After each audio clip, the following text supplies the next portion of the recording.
Okay, from the Netherlands, good evening, everybody. For some, good morning, and for some, good afternoon. Yeah. My presentation is about polymorphs. It's a topic I knew very little about, so I had to redo research. And actually, I finished my presentation this morning. So I hope there are not too many faults in it. And bear with me, because I'm starting to lose my voice. Polymorphs. What are polymorphs? Well, a polymorph is a mineral with the same chemical composition, but a different internal structure. That doesn't say much, but it is what it is. In crystallography, polymorphism is the phenomenon in which a solid chemical compound exists in more than one form. So that can be in crystallography, so in crystal system, but it can also be a totally different thing. Of course, the third one is actually considered under investigation by the IMA if it should be shared under the polymorphs. Allotropy is the existence of a substance, especially an element, in two or more different modifications, usually in the same phase, such as different crystalline forms of carbon, iron, phosphorus, and sulfur. What makes a polymorph tick? Well, polymorphs are largely dependent on how they form. And it means pressure and temperature are the largest contributors in the process. But there are also other factors like environment and arrangement of atoms or structure. The PT, the pressure temperature phase diagrams, illustrate the equilibrium relationships among various mineral phases in terms of pressure and temperature. So you see in the horizontal bar, you see temperature. It's actually in Dutch, this one. And on the vertical, you see the pressure. In this case, I have an example of kyanite, sillimanite, and andalusite. You see that kyanite is the high pressure variant, sillimanite is the high temperature variant, and andalusite the low temperature variant. I will be coming back to those. Well, there are actually three types of polymorphism. The first one is reconstructive polymorphism. The second one is displacive polymorphism. And the third one is a weird one, it's order-disorder polymorphism. What does it mean? Well, on reconstructive polymorphism, the crystal structure changes. There is extensive structural rearrangement, bonds are broken, and there is a large energy required for it, and it is not easily reversed. Well, examples are calcium carbonate, SaCO₃, but except alpha and beta quartz, and well, most of the polymorphs I will discuss this evening are from the reconstructive polymorphism. Displacive polymorphism. Well, it's actually the same crystal structure, but the one has a higher symmetry in the form of alpha and beta quartz, which I will come to later. Slight structural arrangement, no bonds are broken, it's easily reversed, and there's only a small amount of energy required. The difficult one is the order-disorder polymorphism. It's actually how the ions of the atoms are arranged within the mineral. The solid solution of two elements occurs at a specific site in a crystal structure. For example, the potassium feldspar, it exists of a microcline, autoclase, and sanidine.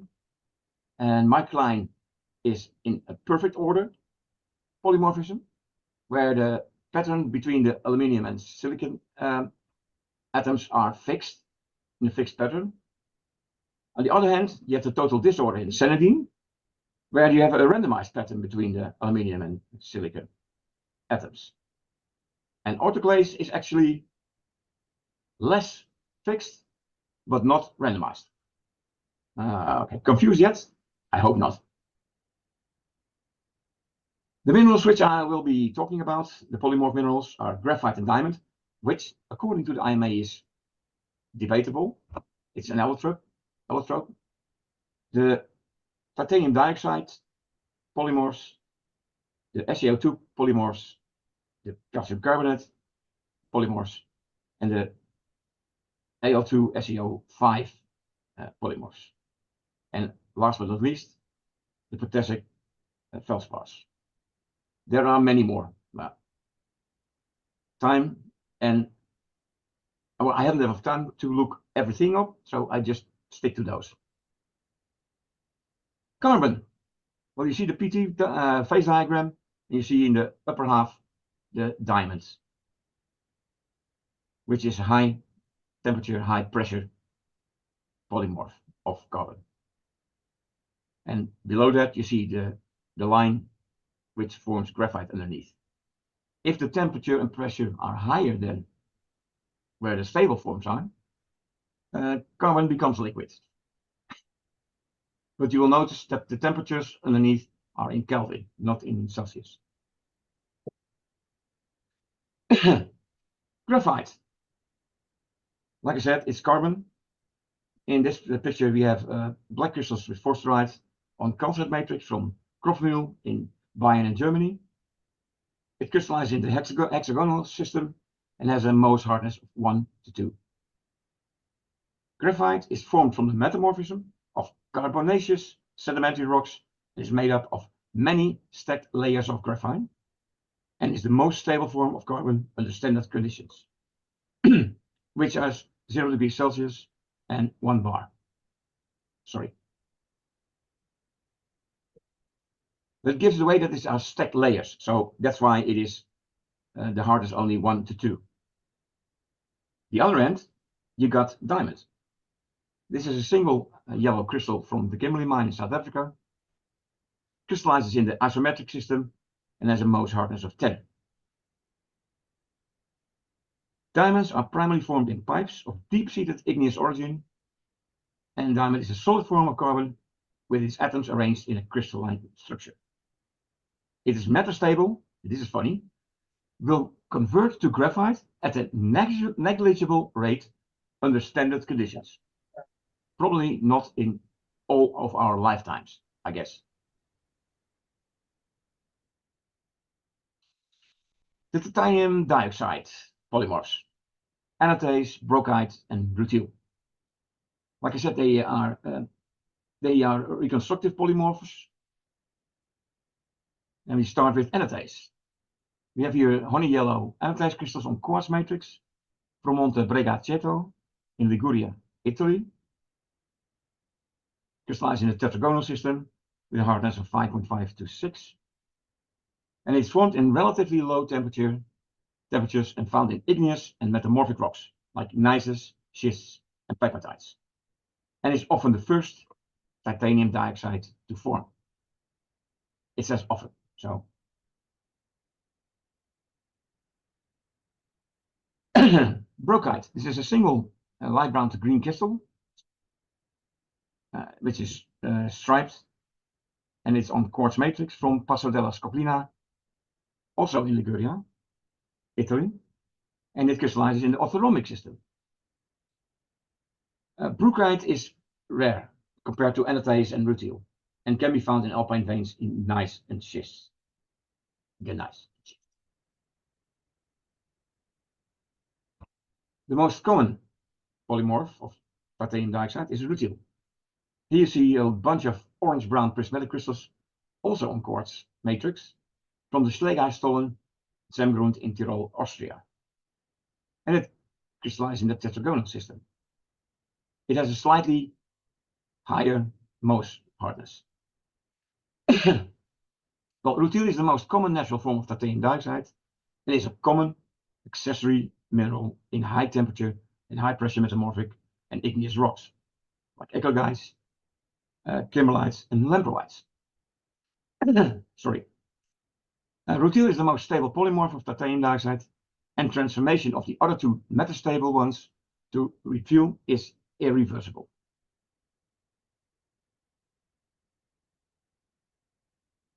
This is a nice group the SaO2 group. Most people only know quartz, tridymite, crystal baelite, but there are quite a few more. It consists of a large number of polymorphs. The least known are caotite and cyphertite, but both are very high pressure minerals and found in marshy meteorites or in the mantle at great depth at 1700 kilometers.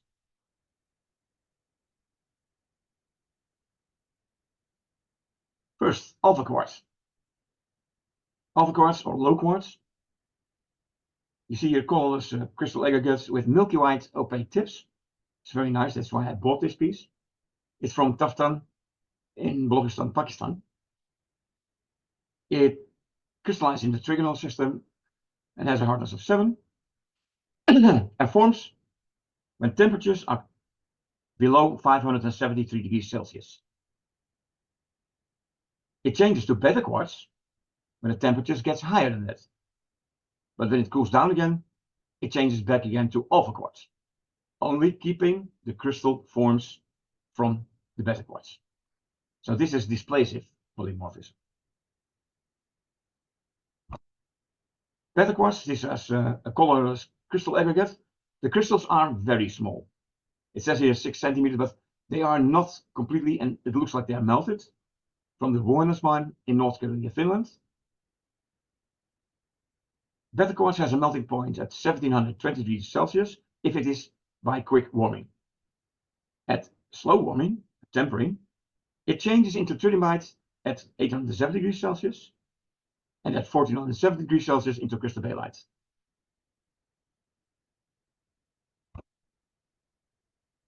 The next one is tridymite.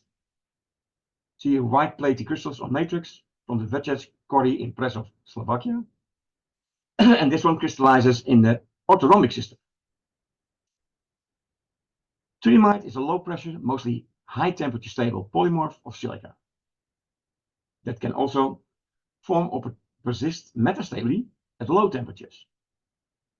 The high temperature form occurs most notably as vapor deposited platy crystals in vesicles in some volcanic rocks, also rarely as phenocrysts. In some felsic volcanics, or as a contact metamorphic material in some hornfels.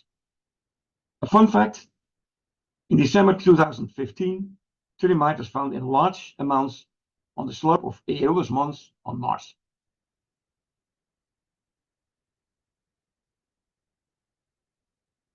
Crystal baelite. This is an exceptionally nice picture for me. It forms tiny white spherules in cavities in black obsidian, and it comes from Lipari on the Aeoli Islands from Italy. It crystallizes in the tetragonal system, and crystal baelite is a silica polymorph that is thermodynamically stable only at temperatures above 1470 degrees Celsius, up to the melting point at 1705 degrees Celsius. It commonly metastably persists, even forms at lower temperatures in silica-rich volcanic and sedimentary environments. It can form crystals in cavities, probably vapor deposited, or spherulites in obsidian or other silicic volcanics. Moganite, the next one.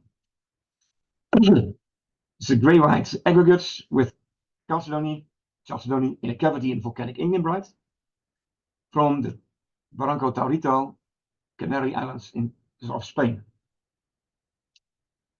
This SaO2 modification is not uncommon as a minor component of finely crystalline chalcedony, as well as chert or flint. Although some samples may contain up to 50% of moganite. And it crystallizes in the monoclinic system.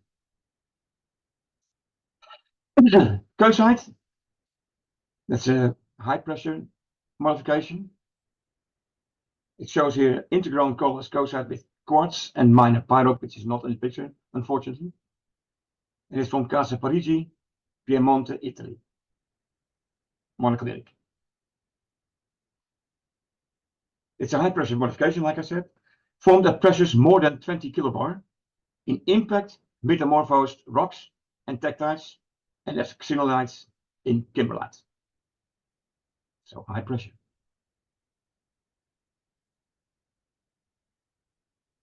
I have to make an answer first. This picture is not for me. I obtained it with permission from the internet, from the one who has the is ownership of the picture, because I don't have station light in my collection.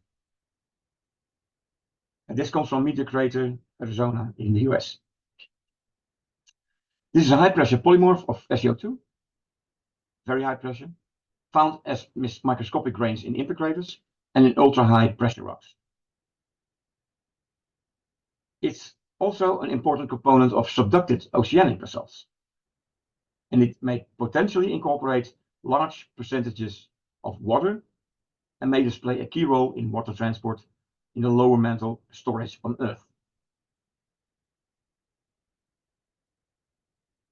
Sorry, I'm going to have a sip.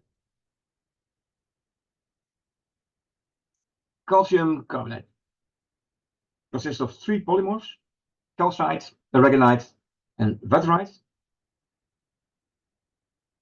and is also these are reconstructive polymorphs. First picture, calcite crystals, actually on a larger crystal aggregate, but the field of view is only 4 mm, from Bad Cannstatt in Baden-Württemberg, in Germany. It's hexagonal in system and has a hardness of 3 to 4.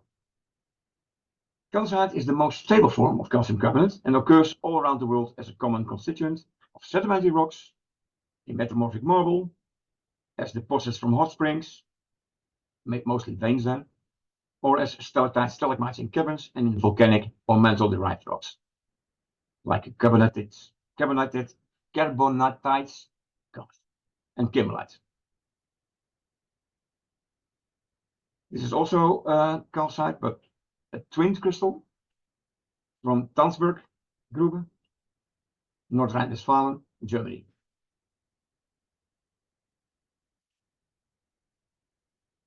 Next polymorph, aragonite. See here white sprays of aragonite crystals in a cavity in basalt from Karikas Hill quarry in Hungary. You see it's orthorhombic.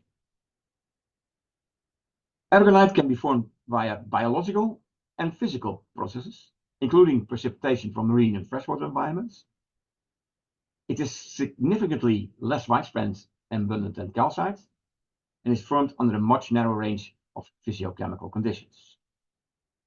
It is metastable relative to calcite and often converts to calcite accompanying changes in the environment, and it's nearly always a low temperature, near surface mineral. The change will take place over time or at temperatures exceeding 300 degrees Celsius. Maybe nice test for doing it at home.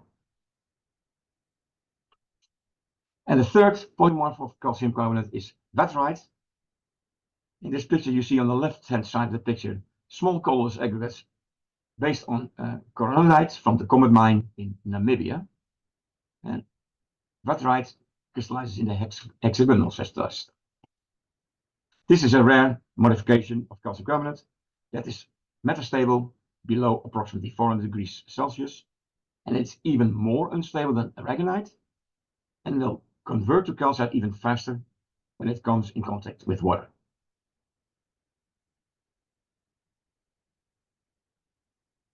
Well, I always thought that kyanite and andesite and sillimanite were Al2 SeO5, but the formula has slightly changed. It is Al2 SeO4. Oh, so okay. You see, it's also a reconstructive polymorphism for this group. Kyanite. I have a single large blue crystal from Barra do Salinas in Minas Gerais in Brazil. It crystallizes in the triclinic system, and it has a rather weird Mohs hardness, because the hardness varies in kyanite from the direction in which you scratch it. So lateral or the other side, the adjacent side.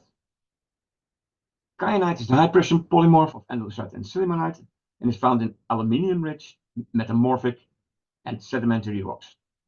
The metamorphic rocks include gneisses, schists, hornfels, granite, and pegmatites.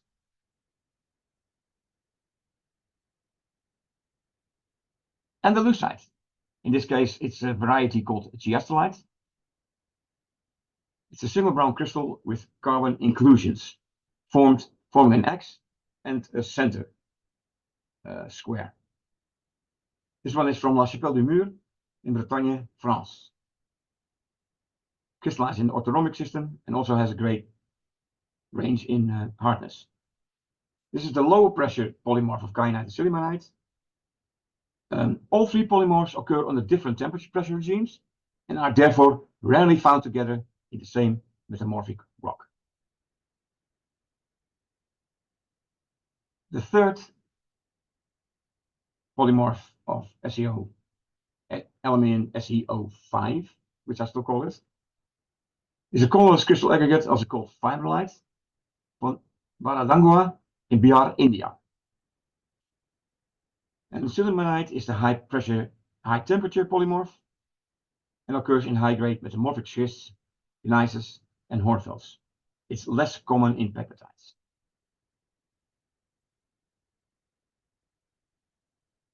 Right, the potassic feldspars. We can, well, the feldspar family is a rather strange one. They can also be intermixed, but we will just talk about microcline, autoclase, and cyanidine, which behave in the order-disorder type of polymorphism. First one is microcline. Sure, I could have put a twinned crystal because I have large crystals. This one is a very small crystal because the field of view in this case is only 4 millimeters, and it's a platy, colorless, hyaluronate crystal on matrix from Monte Arsicchio mine in Toscana, Italy. And it crystallizes in the triclinic system and is an important igneous rock-forming mineral and is common in granite and pegmatites. It forms during slow cooling of autoclase and is more stable. Therefore, it is categorized in the order-disorder as a perfect order mineral.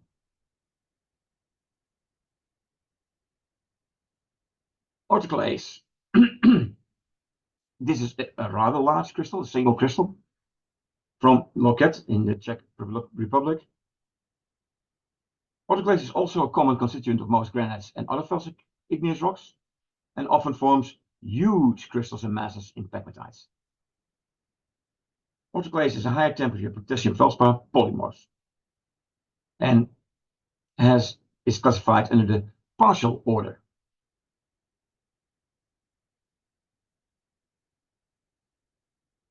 The last one of the potassic feldspars is cyanidine. Cyanidine is monoclinic. And here you can see a small colorless crystals in cavity in matrix. And the matrix is volcanic in origin, because cyanidine is the high temperature form of potassium feldspar and is found most typically in felsic volcanic rocks. It forms, for example, phenocrysts in rhyolites and is categorized in the total disorder polymorphism. Like I said, I didn't have time enough to research it all, but I hope some of those questions which I can answer.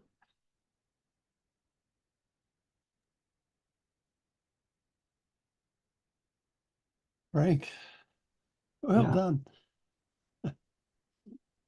Wow. Yeah, but it's been We get all three of the titanium minerals from Shat Pink Quarry. Yeah, they all occur sitting on top of each other. Yeah, yeah. But that is why you never see an anatase crystal on rutile or brochite, because it's the first mineral to form.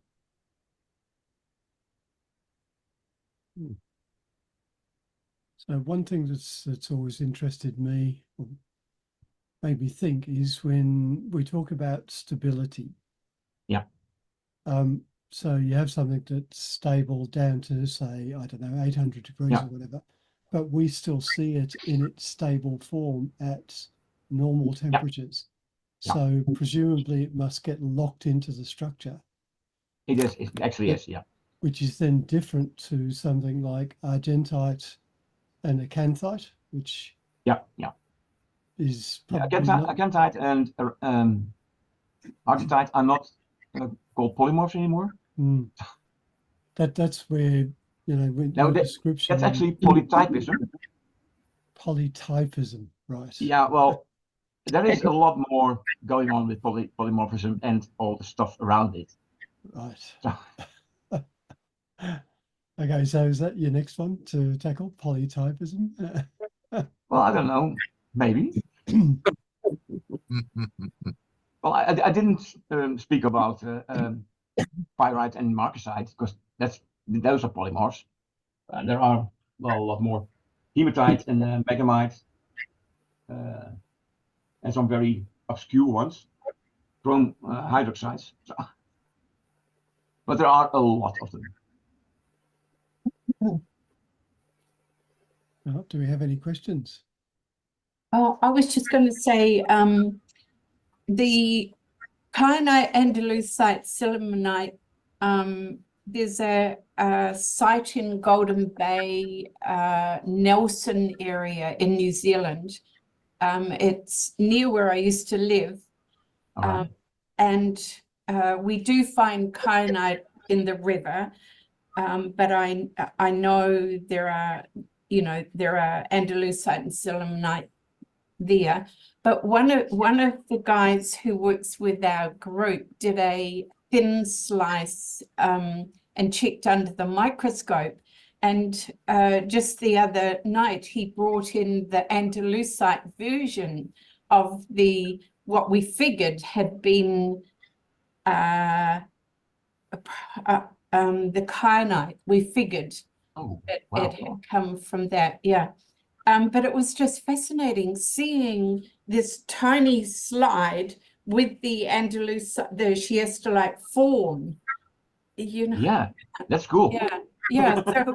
So we kind of, it was all new to us at that point. Well, it was new to him. He is a new graduate. Yeah. So it was fascinating to see my first Yeah, there's probably far more things going on. Yeah. But I knew practically nothing before I started this presentation. So yeah, well, you did well. Yeah, Gosh. very well. Yeah, very good. Explained Yeah. very well. Gosh, that was so interesting. Yeah. Yeah, one of the things that I've done over here, because Victoria is not that diverse geologically. It's mostly sedimentary rocks or volcanic rocks and a few granites, not much else. But I actually went looking for contact zones between the two, between granites and the sedimentary rocks, to find some chiastolites, not chiastolite, andalusite crystals. And I found some in the contact zone, which was that's where they are. Yeah. They weren't very good specimens, but cool. I found them. Any other questions? Yes, I have one.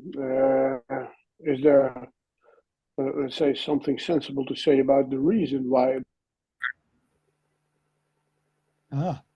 you froze, Hank. is rarer than the other two, the anatase or rutile?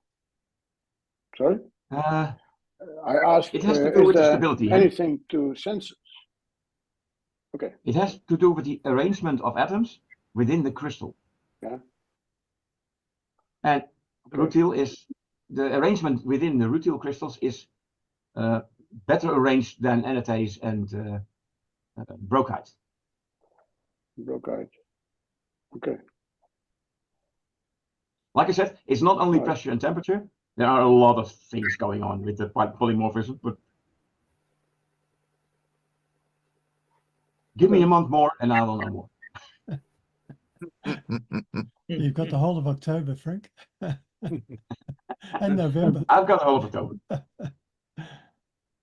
All right. If there's no other questions, we might wrap it up for today. It really was interesting. I'm going to have to re-watch it because I had, even though it's only 6:30 in the morning here, there were people outside making noise, and I could hear them through my headphones. So I'm going to have to re-watch it myself, I think. Yeah, I'm going to rewatch. All right, I'll try and get it up later on today.